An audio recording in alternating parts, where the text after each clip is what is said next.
Soren Kierkegaard published The Lilies of the Field and the Birds of the Air under his own name on May 14, 1849.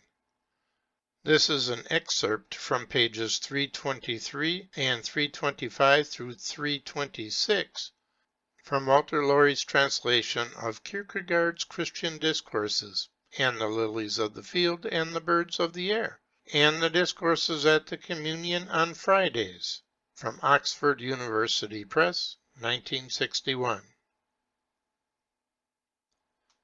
Soren Kierkegaard on the Instant. Kierkegaard published philosophical fragments under his pseudonym Anti-Climacus in 1844. This is what he wrote there on page 10 in Swenson's translation.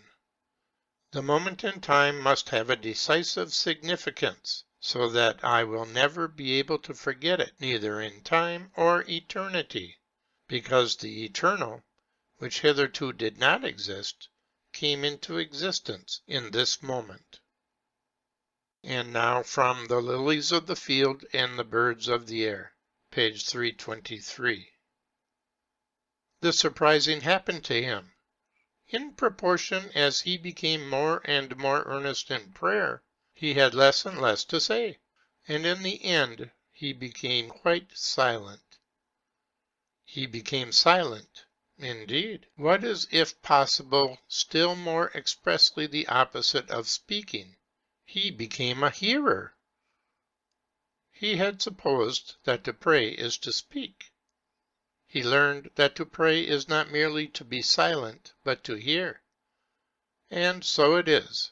To pray is not to hear oneself speak, but it is to be silent, and to remain silent, to wait until the man who prays hears God. And now to page 325 and 326. And let us now consider more closely the lilies and the birds from whom we are to learn. The bird is silent and waits. It knows, or rather it firmly believes, that everything occurs in its season. Hence the bird waits. But it knows that it is not for it to know the time or the day. Hence it keeps silent. It will yet occur in due time, says the bird. Yet no, the bird does not say this. It keeps silent, but its silence is eloquent.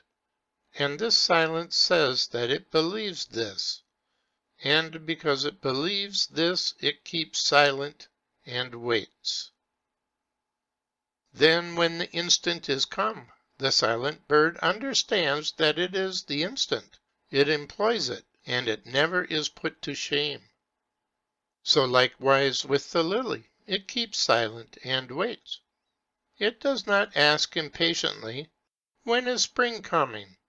For it knows that it comes in due time.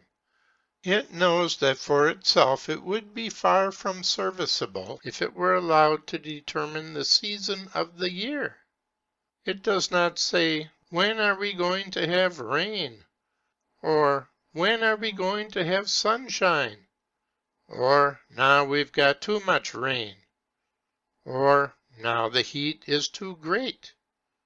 It does not ask beforehand what sort of a summer it will be this year, how long or how short. It keeps silent and waits. So simple-minded it is. But yet it is never deceived, that being a thing which can happen only to shrewdness, not to simplicity, which neither deceives nor is deceived. Then comes the instant, and then the silent lily understands that now is the instant, and employs it. O ye profound teachers of simplicity! But might it not also be possible when one speaks to hit upon the instant? No, only by keeping silent does one hit upon the instant. While one is talking, though one says only a word, one misses the instant. And hence it so seldom happens that man succeeds in understanding when it is the instant, and in rightly employing the instant, because he cannot keep silent.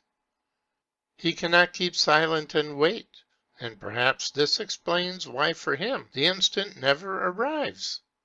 He cannot keep silent and wait, and perhaps this is why he did not notice the instant when it came for him. For the instant, although it is pregnant with rich significance, sends no messenger before it to announce its arrival. It comes too suddenly for that. When it comes, there is not an instant's time before its coming. Nor, however significant the instant is in itself, does it come with noise and outcry. No, it comes quietly, with lighter step than any creature's lightest tread, for it comes with a light step of the sudden. It comes stealing upon one. Therefore one must be quite silent if one is to sense that now it is there, and the next instant it is gone. Therefore one must have been quite silent if one is to succeed in employing it.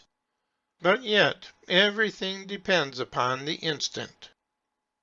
And this doubtless is the misfortune in the lives of the great majority of men, that they never sense the instant, that in their lives the eternal and the temporal are merely separate things.